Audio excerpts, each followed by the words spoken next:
What's going on, guys? This is the Short Sports Show. I'm your host, Daniel Short. Today is Saturday, May 9th, 2015. Of course, we have a jam-packed show. We are going to be interviewing Miami Dolphins wide receiver David Porter. It's going to be very exciting to have that later in the show. We also, new bowl games for college football. Is it really necessary to have even more bowl games? We'll talk about that. Also, how long will Patriots quarterback Tom Brady be suspended? Multiple reports coming out that he will be facing a suspension. We will talk all about that and more right now on the Short Sports Show. But before we start, be sure to tweet out the show at short_sports 24/7. Let them know where you're listening from. And let's get it on. Washington wide receiver, the Washington Huskies, college football news first. John Ross will miss the 2015 season after suffering a leg injury during spring practice, head coach Chris Peterson announced Thursday evening. Ross played in 13 games in 2014 with 17 receptions for 371 yards and 4 touchdowns and 3 starts as a wide receiver, and also making 4 starts at cornerback. He also logged in 3 kickoff returns for touchdowns as the Huskies' top return man. His 7 scores came from an average of 75 yards. This guy was, without a doubt, their best player. And it's crazy because if you watch the past few years, even the last year of Steve Sarkisian and now the Chris Peterson era, it has not gone the way Washington has really liked. I mean, they've had multiple turnover. And what I mean by that, players leaving, just transferring out of nowhere. I think right now Washington's like the most transferable school. Everybody's just leaving them. And it's crazy, and people getting hurt. I mean, you also have, and the reason I bring up transferring is also University of Washington cornerback Jermaine Kelly will leave the program and explore his options elsewhere. So he's leaving, and it's just like, what's happening? I mean, should the NCAA look at this and say, hey, this school is losing a lot of players in the past 3 to 4 years, for no reason, really? I mean, there's just been weird things happening. We should really probably just look at this to see why these players are just leaving. Is it just academic issues? I mean, these are, and it's not these players that are just backups. I mean, these are starting players, that are going to leave to possibly not be a starter somewhere. Doesn't make sense.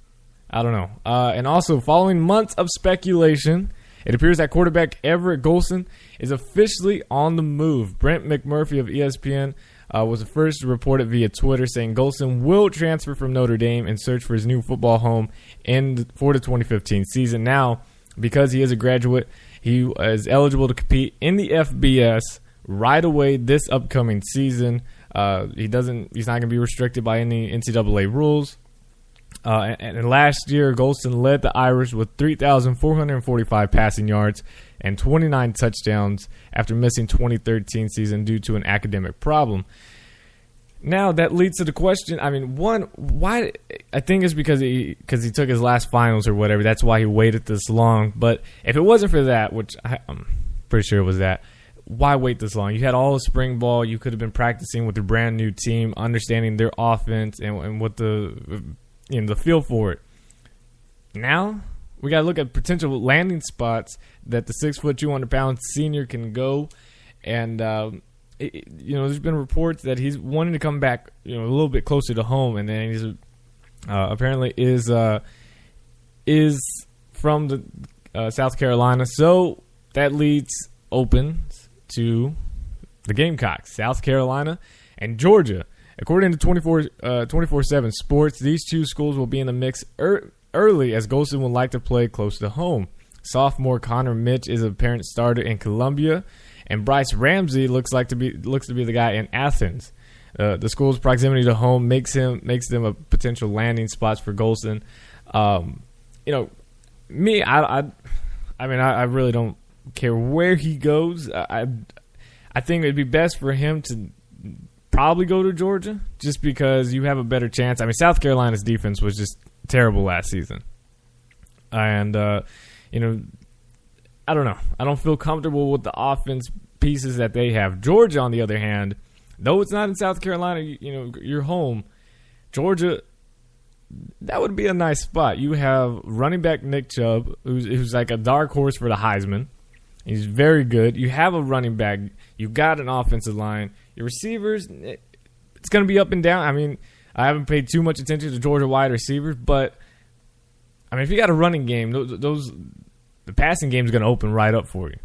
Another school is Alabama, but I think that's quickly about to die down if it hasn't already.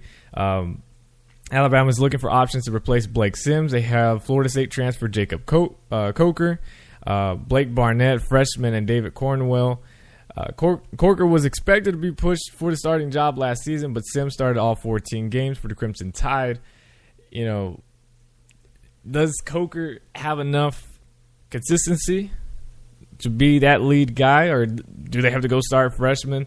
I mean, obviously, it'd be huge for Alabama to get Everett Golson, but I don't think it makes sense for Golson. And he's got a championship team there, but he's wanting to be closer to home, and I don't know. Alabama just doesn't. I don't feel like it fits him as well. You got the Florida Gators, which I believe is one of the best options. First-year head coach Jim McElwain is, his biggest concern is quarterback. He was already looking to replace Traylon Harris, who I like. I do. I mean, I know he's like 5'11", 5'10" or so, but he showed some flashes last season. I think it'd be nice for him to keep him to start. I know they have a freshman and Will Greer, who I think they should let sit for another season, unless worse comes to worse and Harris gets hurt, throw him in there. But, I mean, McElwain's offense at Colorado State, though, I mean, he had Garrett Grayson, whatever, drafted in third round to the Saints. That looks pretty good. And they averaged 321 passing yards per game last season. I think this is a great option for Everett Golson to come here to Florida. I think it'd be perfect for him to be working with the pro-style quarterback guru and work with him. And defense is going to be there. You got the SEC, so you're going to be able to play against top players. I think it'd be perfect for him. There's also Florida State. There's LSU. I think LSU was out. I don't think he's really wanting to go to LSU, even though, I mean, he'd be a clear-cut starter because they don't have any quarterbacks. The quarterbacks they have now are more like receivers. Another interesting one is Texas. And Charlie Strong needs a quarterback as well. He couldn't even remember his starting quarterback from last season in a press conference.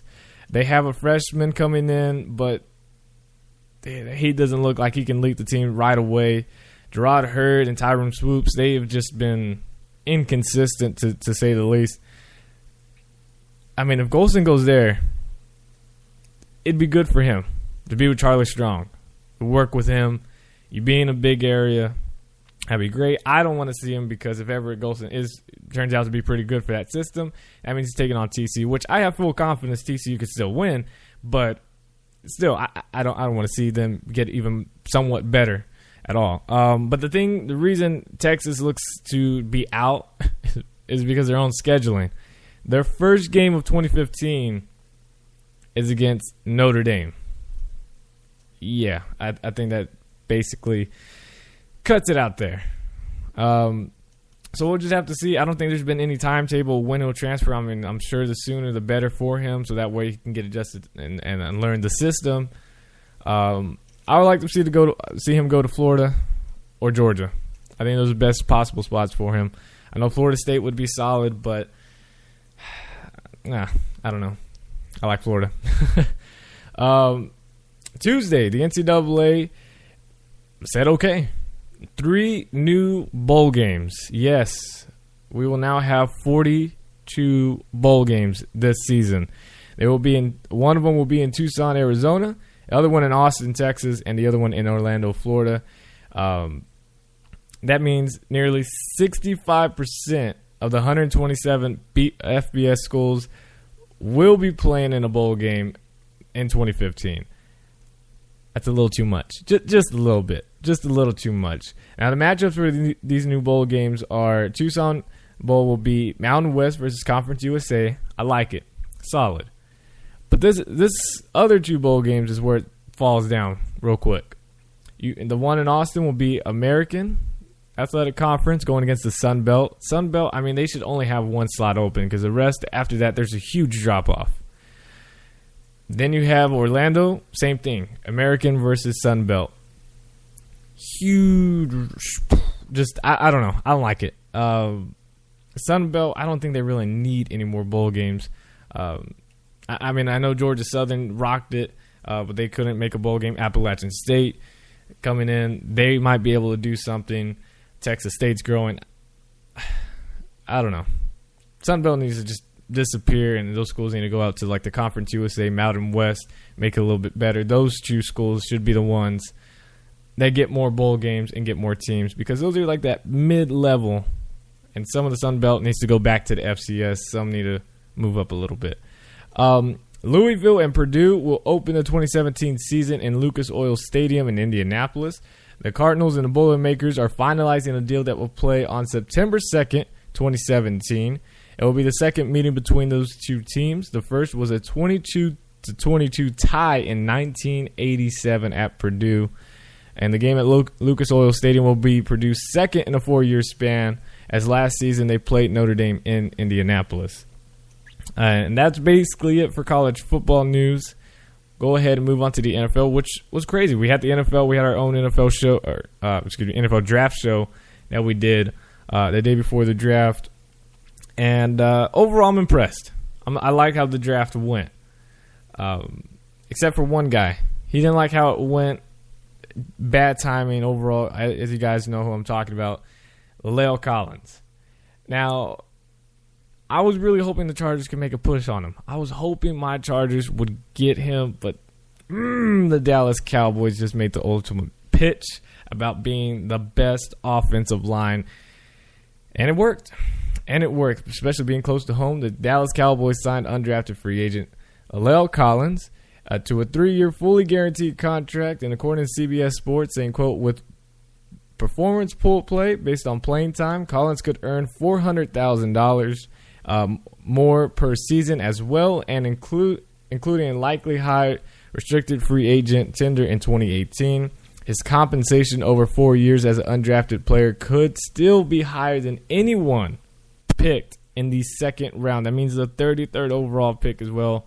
And Landon Collins, La'el Collins could still get paid more than him, which I'll see happening. La'el Collins, again, he was a top 15 pick. And based where the draft went with Washington taking Brandon Sheriff and the 6th, 7th pick overall, whatever it was.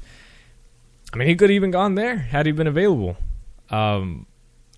Which is huge. And the Cowboys got one heck of a player. Now, the offensive line was already great last season, so imagine what La'el Collins could do to either whether he starts right away or he pushes some other guy as he's a backup, but pushes him to be even better. I mean, Cowboys just got one heck of a deal in La'el Collins, and so did he. In press conference, Dallas Cowboys, I don't know, your Twitter, you need to fix it because you posted the link, I clicked on it, nothing. Wouldn't let me watch the live stream. I was so upset. I really wanted to see it, and it was an emotional press conference for him. And out of all the teams he could have gone to, obviously I wanted him to go to San Diego first as a Chargers fan, but the second team was the Cowboys. Because I knew there were some rumors about him going there. And I think it's the best spot for him. Other than San Diego. We could have used you. He would have been immediate starter. I'm just saying. Other Dallas Cowboys news. Defensive lineman Josh Brent is retiring once again. It's the second time Brent has retired since his conviction for intoxication manslaughter in the crash that killed teammate Jerry Brown in 2012. And the Cowboys placed Brent on reserve retired list, meaning, if he comes back to football, Cowboys still have his rights, so he'd be with the Cowboys. But Brent thanked Cowboys owner Jerry Jones, executive vice president Stephen Jones, and coach Jason Garrett, teammates, and Dallas fans in his statement, just saying, thank you and all that other good stuff for the support. This is what I got to do, blah, blah, blah. And best of luck to him. See where he goes. Bad news happened for Jacksonville Jaguar fans everywhere and majority of NFL fans that just really pay attention. Jaguars rookie Dante Fowler, the number 3 overall pick in 2015.